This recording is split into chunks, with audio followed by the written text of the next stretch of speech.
Hello, welcome to the Doctor Show, the Doctor Origin. The answers to all of your historical questions about martial arts in especially California. I went all up and down, and then I actually went over to Florida. So I went to Texas, but I didn't meet anybody there. I hear there's a bunch of cool martial artists in Texas. Anyway, I studied under Gordon Doversola, Mike Pacina, Ray Kinsner, John Hanrahan, Larry Delano, all the Lances, pretty much everybody. I opened up a school in Santan Valley, Arizona, or actually rode on the back of somebody who had opened up one that had to leave. And then, anyway, it was a long drive, 132 miles a day, and I was making about $500 a month. So I couldn't afford that school, so I had to close that down. In the meantime, I had a lot of injuries. This is my most important part of my story, but I'll get back to the history of Te and Kenpo lineage and all that in a little bit. But first, I had an issue with pain, and all of my teachers fell flat. So I had to study even more and more and more and more and more. And I learned a lot more, and I have combined what I know into a single art, and I know probably more arts than you've heard of, into one art, and it's very simple. It's about 8 movements, 8 concepts, and you can do them easily, whether you're an old person or a young person or whatever. And it could just be a little thing that's added to some people, but it's a very deep issue, adding the Tao to your practice and me splitting it up to 4 moves or 8 moves, 6, 8, whatever, however you get enlightened.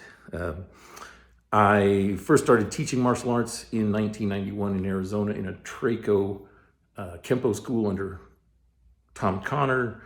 I believe it was a guy in my Facebook feed. I can't think of his name. Anyway, he did ACS for a long time, Arizona Combat Sports. And I am here, open formally here now, 2017 I've been open, to teach Shaolin Tong Sao. Shaolin Tong Sao, no, I know I'm doing Mandarin and Cantonese. I also have a Japanese title. So I really want to teach a multicultural conglomeration of the martial arts as not like a strict system of Tonglong or, Tai Chi Chuan, or a Kenpo lineage, but just a real true simplified view of martial concepts. And that should propel you all to be even, better at what you do. Ultimately, the martial art, ultimately the martial art is internal, right? What you struggle for and desire for every day, how you move, how you paint the fence, how you wax the car, brush the knee, poke the sea, snake bend down, whatever your move is, it's first internal. So that's really what you want to see is Pung, is that first internal thing. And I want you to think of Pung as this giant circle. It goes, and it goes below my stance. This is a horrible tripod for me, but anyway. It's only 4 minutes of wasted content. Point is, here's the 4 basic moves. First, stand still. I should have framed this better. Have the person lift their arms first, right? See how hard that is? Now keep them up there. Now the first time you feel an inclination to, put your hands down, that's Pung. The first inclination, like you're reaching up, and the tip is Pung. Over here, out all the way to the end, that's Pung. Notice I can pull my shoulder in and out at the same time. I can not move and do all these. Right, so ultimately, Pung is your ability to move inside of that space without it affecting the rest of your equilibrium. So the first practice is usually the easiest and the one that most people quit. And that's why it was demanded in Shaolin that you stand in a posture for about a year.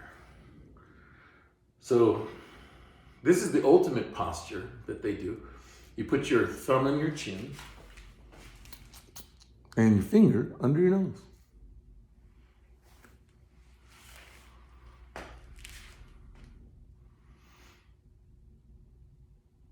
Now, priests always learn left side first. Other people always learn right side first. Weak side for life. Okay, I'm just saying. So the first time the priest goes out, he takes his left hand out walking this way.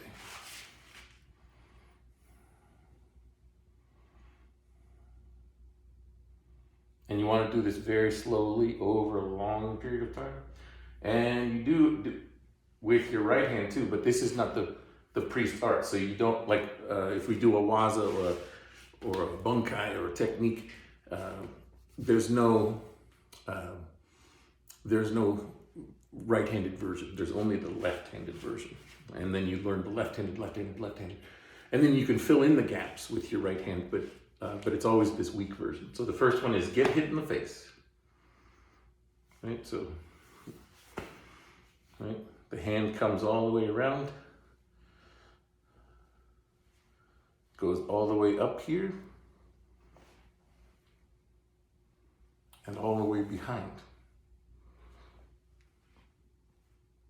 Make sure you can do these movements, and you want to be able to squeeze and fight back from these postures. And that's the basics of Wu Qi, the basic standing posture stuff. Now you can learn to move them, but you strengthen them like that.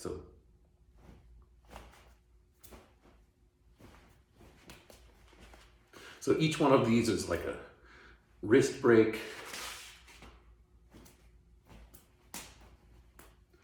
an arm break at the elbow, or a shoulder control. And you want to be able to do this really, there's stuff in the way here. I'm like between boxes. You want to be able to just, and have it slip right on your face here. Because this is where you want to take the hit. You don't want to take the hit like this. Or like this. Yeah. Right? That's if you have gloves on, it works, right? But this is the right way when you don't have gloves. So you kind of have to practice this for a while, but you can get really good at it when you've done it for 100 years, like I have. And these are the basic snakes. So as the priest moves, his hand moves. And there's the secret. There's 100 moves in here. And there's a secret about how I'm moving. Is it soft? Is it hard? What is its makeup? That is the internal part of Kung Fu. And I see, Dan, you're apparently messaging me like crazy, but go get yourself a 6th degree black belt from somebody. No offense, I'm just saying. 12 degrees. Actually, I've been trained by a 15th degree black belt under Masaki Hatsumi, so I believe he had 23rd degree black belts lately because of what people claim. I threw my black belt on the floor, and I wear doctor uniform because it's a healing art. Real Kung Fu is healing. You're healing them real quick. Long Di Wang, Chen Man Ching. If it takes more than 3 moves, you've done something wrong. Become like water. No. See, all those wazas, all those techniques, all those, all that stuff you learned here. whatever it is, it's just so you can develop the Tai Chi man. Oh, see, Kenpo, in truth, is an introduction to martial arts. It's just an intro. So if you've done it for a few years, hey, welcome to the club. But if you've done it for a decade or so, you're kind of wondering, what all these things are. And eventually, if you do the moves long enough and you do them properly, according to the Xuanfa, right? The law of the fist, then guess what? You will always succeed. Guarantee your success, principle number 1. Remember, guarantee your success. That's principle number 1. Now, I don't know what lineage you come from, but that was what I was taught. Guarantee your success. So every move you put out, find its weakness. Every turn. It's a wrestling concept too. And then Tong is to teach you to hit on that weakness first. Build from your weak point first. Start from your left side. Don't go in and be like, well, I'm really good at it with my right side. No, that is not the way of the Tao. The Tao is eternal.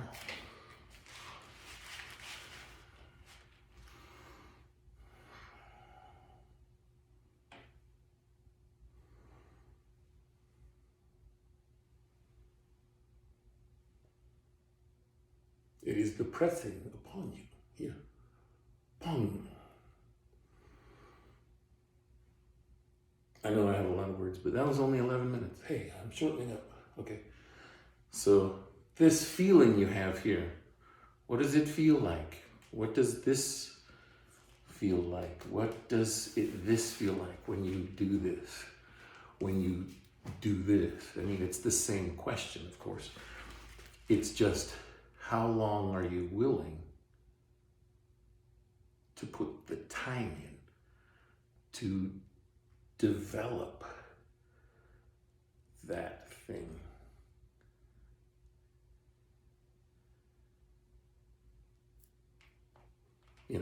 So like magic tricks, they require you to do these kinds of motions where you're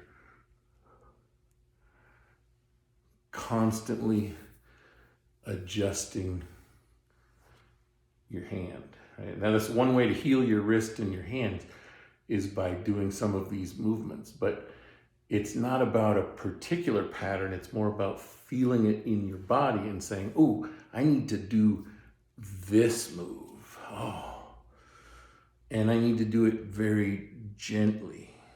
Right? And you see how you, and how you respond.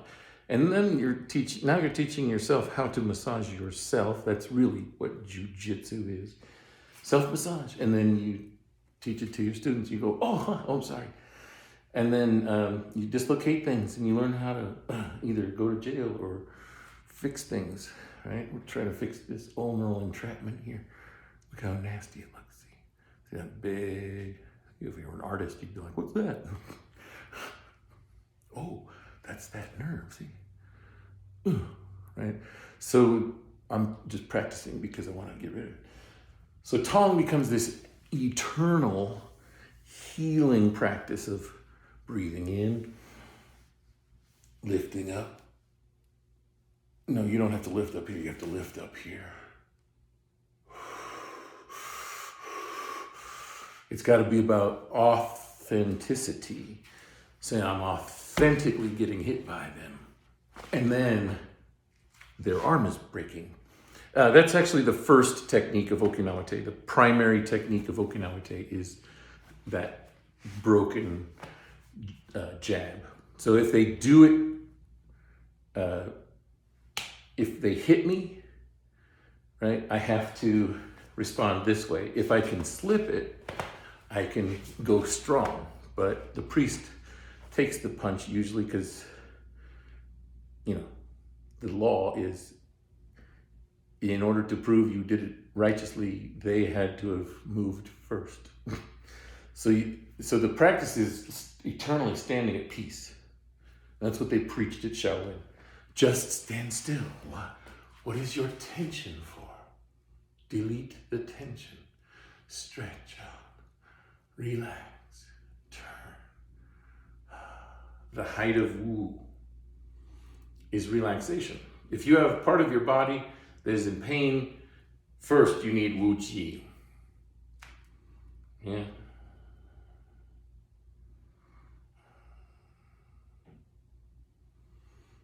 Lift, stretch out all this fight right here. Each one is like a story. I believe it was something like, imagine you are trapped on a ship and you are a prisoner for 9 months. And you are tied to the ship. And you're going to make an excuse for why you got weak and didn't train your Shaolin. See, watch. Here's how you train Shaolin. Like a child, but what does a child learn? Well, if you study children, muscular growth in children happens most when they're having the most fun. Their muscular growth kicks in quick, as long as they're going really gently and easy and it's fun, like dancing or something like that. So this is the basic movement. You move around. Let's say you're tied to a post. You try to move around that post, try to get out of your shackles. Right? You are fighting here, all angles, trying to find, isn't there something like, oh, look, got my hands free. And that's what Harry Houdini would figure out is, there's just some things you do and people are just like, what the heck? And his Tai Chi ability, I guess officially it was Crab Kung Fu at the time, but it was Tai Chi, I guess, just a really high magical level of it. So much discipline, a lot of that kind of stuff, getting hit. But the real easy part of it is you don't have to do it that quickly. Qigong has levels. Like cakes, they have levels. Not my birthday cake. Okay, so the first layer is the easiest. I can't. Oh, well, just don't push yourself at all. And then the next level would be like, come on, you can do it. Mommy could do it. And then it's like, get out there. What are you doing? And then it's like, no, you have to do this now, right? And then it's like, it's you or nobody, right? And then the sixth level, of course, is that now you're proving your intent. So the real proof in the intention is, well, how far before you're like, okay, never mind. Your Kenpo wins, right? Your Kenpo wins. It's actually, that's kind of a weird, that's the Japanese pronunciation. So I say Tong Sao, which is your intention to hurt somebody. And the word Tong Sao is the hand of the Tong. So it's like the root word of karate. That's where Taodi comes from, or Tolte. Tong Sao, Tolte. To is the Tong dynasty, same kanji. In 1934, they went to war with China, of course, and by 1935, all of the books read the opposite direction. They started doing Western, like, no, we're not Chinese. We have a whole different, and they started their whole descent into lies. Meiji Restoration, or if I pronounced that right. Anyway, by then, martial arts had been so perverted, and everybody was teaching it. Even James Mitose, who stole it from Choki Mutobu, basically by watching him. He was like, oh, okay, I figured it out. And so really it became a test of metals. It's like, well, show me your punch, I'll show you mine. You show me yours, I'll show you mine. You show me your block, I'll show you mine. And that's where they all kind of diverged in Hawaii. A lot of the Asians came to Hawaii from religious persecution. They couldn't be Christians in their own country, or at least they not effectively, or at least not as easily as going to Hawaii. So they kind of all went to Hawaii and formed this conglomeration of mostly Japanese arts and a couple of Chinese arts here and there scattered. But these really ancient Tongsao, Taiwanese, Taipei arts, from the ancient Han, the ancient Haga, the ancient Zhongguo people, and the Chan dynasty and all of that. So it's the birthplace of Zen, and it's a very long story, especially to an American who doesn't know anything about Chinese history. So let's skip all of that.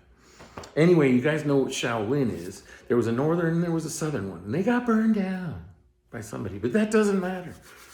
And in around 1690 something, we finally sent, I guess they were Spanish explorers. They went to Japan. They met the first Japanese. They tried to create the Catholic Church in Japan. It was an utter failure. But Jesus was already in the karate lineage somehow. And Issa Tokugawa, because it was part of the Tokugawa, the Chan, the Zen dynasty, okay? And so you had these Chians, Christians, basically, in China, and then the Muslims invaded in around the 13, well, they kept invading a long time, but they fully succeeded around 1540s, which was before America became a great nation. And so it's a really interesting dichotomy of the people that are in China and the people that are in America that have these slightly similar faiths and martial arts and stuff. But anyway, let's get back to the martial art part, because this is a martial art channel. No, just kidding. It's the Dr. Origin show. We're waiting for Jesus here. It'll probably happen right while I'm recording. No, it's always when I'm uploading. Okay, so pung is that clack you just hopefully heard. You want to separate the vertebrae because each one is a fight. So when somebody puts their hands on you, the first response, instead of breaking their arms, the peaceful art of Shaolin, is to accept them. And then take them on the journey as you need to contain your Zhongjing, to remain at peace. Oh, well, I'm going to need to grab you here and then pinch you here and then push you down here and put all my weight here in order for me to remain at peace. So you can learn these interesting moves to deal with your opponent. Of course, they started out in this basic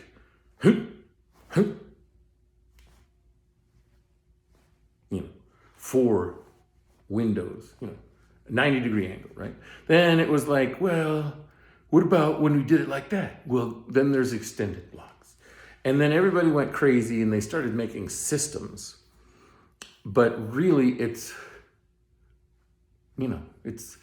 the G, the strength in the ligaments to go from soft to hard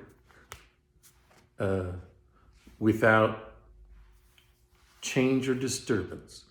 That's Qi Gong, right? So Qi Gong is to increase your Qi. So hardening, you can, do stuff like this, you can lift things, but it's actually better that you don't, because you don't want to create that permanent tension. You want to be able to have literally no tension. See all that tension?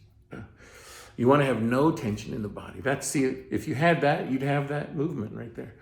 But if I could take that away from you, I could just be like, nope, I'm softer than you, so I just relax and I'm done. I've done this horrifyingly in bars,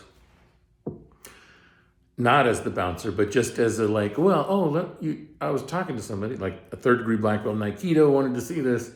I've had boxers and MMA fighters, I want to test your mettle. And it doesn't turn out well. It's a horrible situation. The first time it happened, guy burst his blood vessel in his eye. I was like, oh, dude, your eye's bleeding. Because he had to try so hard and he still didn't succeed. The next guy was a different situation. He grabbed me and he's like, well, what if they just, and as soon as he did that, I just, and I didn't realize how much pressure he was putting on me and how much emptying I was doing on him, but he flipped. He flipped into the wall. And I was like, oh my God, don't sue me, And he thought it was the coolest thing ever.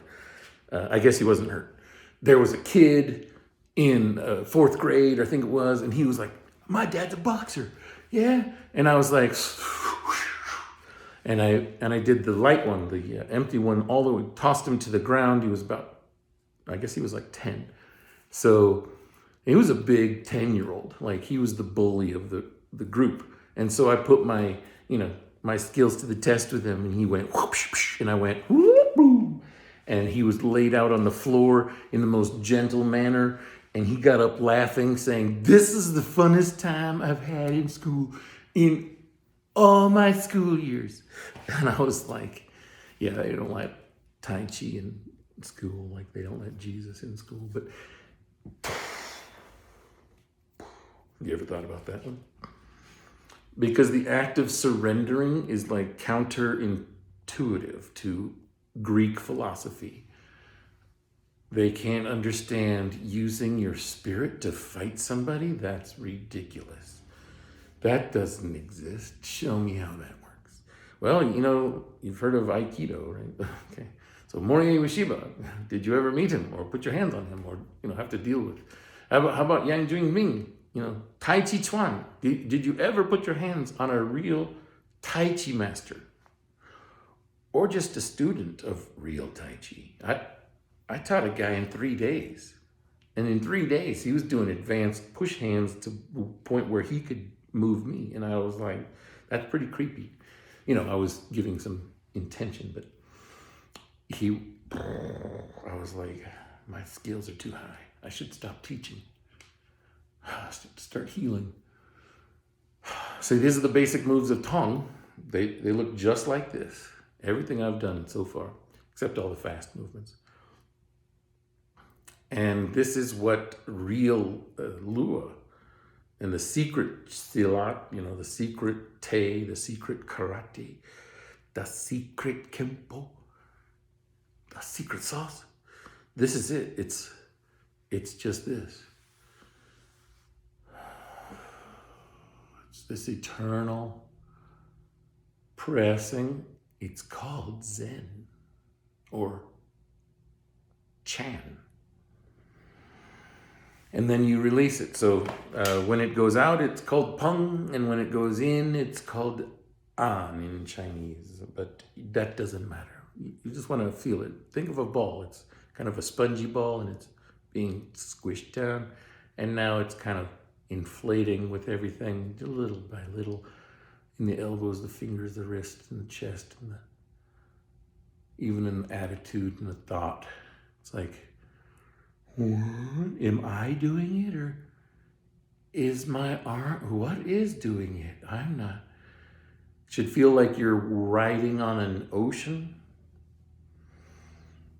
Kind of like, I'm not pushing, I'm not lifting, I'm just kind of feeling, I'm letting the weakest member right here and here, letting them heal first, even though I could be lifting with my shoulder, for instance, I'm pulling all the way down, letting it drop, and then lifting from there.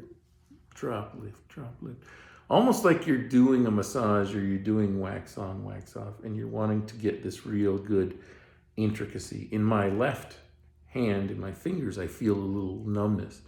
So by just doing this, I'm not doing it hard, just hanging it and turning it. And I feel just a little bit of a when I do that. So you just do those movements over and over again. That's it. And that's what I'm doing over here with my shoulder and my wrist and my elbow and my bicep. I'm just slowly building the snake here, right? Just very slowly. Right, so feels this tension and all the pull here, see? So I'm just letting this part relax. Or I could expose it by, feeling it on a person and then see if I touch the person there, see how it causes pain. And I can, so if I have my hand here and then I just put a finger here, like this, because I'm just feeling all of this weakness here. And so this becomes like, it's like hypnotic. No, it's because I'm touching the weakness here, right? Putting the pressure. So you just slowly build it up by depending on your weakest member here. Like what if,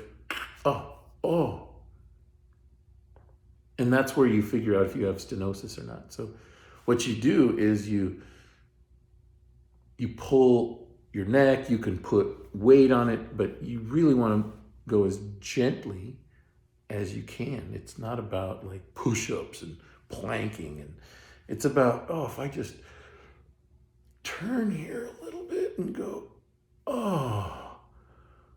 that feels so good. And then just keep going. Instead of getting up and being like, all right, I got things to do. No, keep going, go farther. Leave it alone for a while. Don't push so hard. It's just a turn. It's just a twist. And you slowly delete those gaps of nitrogen, those pockets of whatever they are. They're just gaps, right? And you delete the sponge bobbiness out of you. So that when somebody pushes here, you can respond here, and then just, if you don't know Tai Chi, then I guess that'll be a whole other lesson. But that's how you use the least amount of energy with somebody, and how you can always win by giving up. It's the most powerful thing you could ever do. See you guys.